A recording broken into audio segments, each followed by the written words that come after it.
Hey, what's up, guys? John Sin here.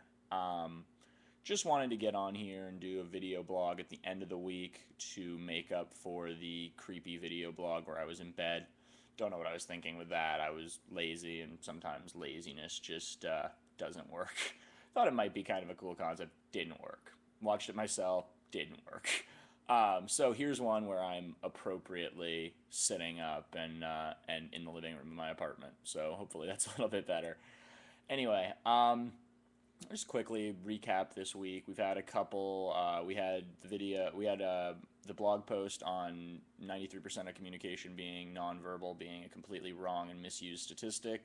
A lot of guys read a lot of stuff about that. Some guys had some cool links in the comments section of that. I really appreciate all the comments you guys are giving me on the blog lately. Please keep that up. It's great for me to get on here and see that you guys have opinions, and whether or not you agree with what I'm saying, that's not really the point, but just get involved with the blog and leave comments because they're really interesting to me, and I always enjoy the comments, whether they're positive or negative.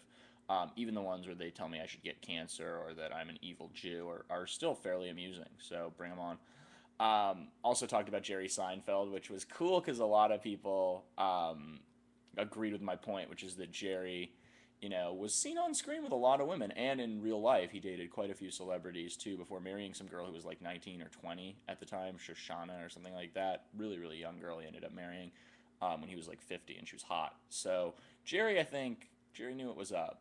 I don't think it was an accident that Jerry was ending up with all these women on the show. So that was cool that everyone kind of noticed that too, and I got everyone writing in and saying, "What about the episode where the girl got gonorrhea from the tractor, or where he, ended up in a threesome?" There were a lot of sexually charged episodes of Seinfeld that make it seem like if you live in New York City, you're just going to be dating a different model every week, which I know students out in New York know is not true, unfortunately. Sad face.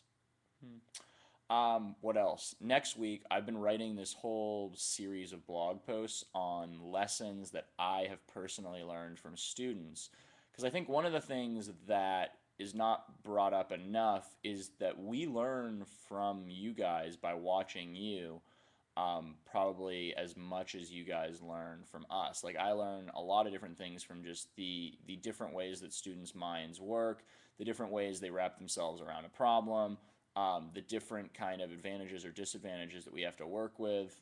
Like for one instance, one of these blog posts is about one of my private coaching students, this guy named Tequila, who he completely changed the way I taught touching because he needed a social excuse to do touching. And anyway, I wrote a whole couple of pages about it, and I'll be releasing those starting on Monday. There's 5 of them. Be sure to be on the blog on Monday. You're not going to want to miss those articles because there's some really interesting content in there, and it kind of shows how the learning process works both ways, as well as um, the extent to which personal training can get personalized. Because some of these guys, it was literally months and months of working on the same sticking point until it kind of cracked open like an egg, which is something that can happen. A lot of guys, I was going to write a post on sticking point relevance, but I think I'll just talk about it right now. Sticking points are sticking points for a reason. They're sticking points because you have an internal friction about this event, and you also have an external inability to execute a game plan or inability to know what the game plan is. So that's why sticking point analysis that Captain Jack talks about is the best thing ever, because that eliminates your external problem.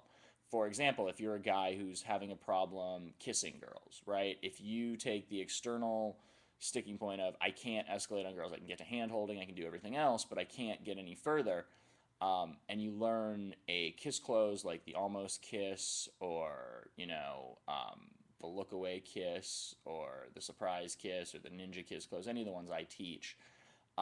Now, when you find yourself in that situation, you have an external solution. That doesn't necessarily deal with the internal friction, though, which I think is a key component to sticking points. Like I said, they're sticking points because they come up over and over and over again.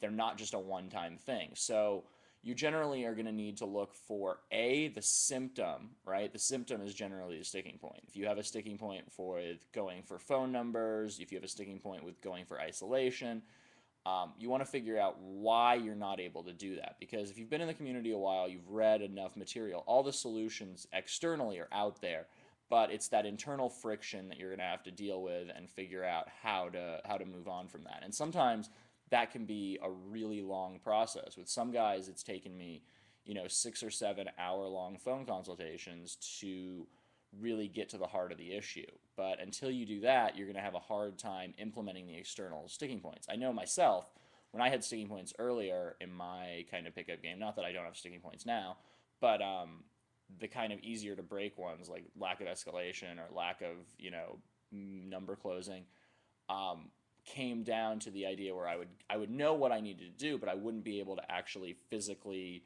bring myself to do it. I'd feel like it was cheesy or lame or something like that. And the problem with me was that internally I was not the type of person who was comfortable putting myself up for rejection or was going to want to do a lot of work.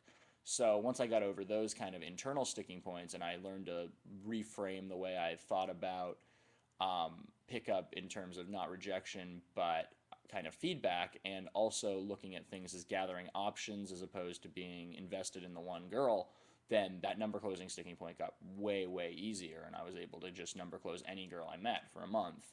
Not that all of those turned into lays or anything, and not that I think that's a good strategy, but you're looking to see a snap back in the other direction when it comes to breaking internal sticking points. So you're looking to see something where all of a sudden something changes and you now have more increased freedom of activity and increased freedom of personal choices and maps that you can actually use.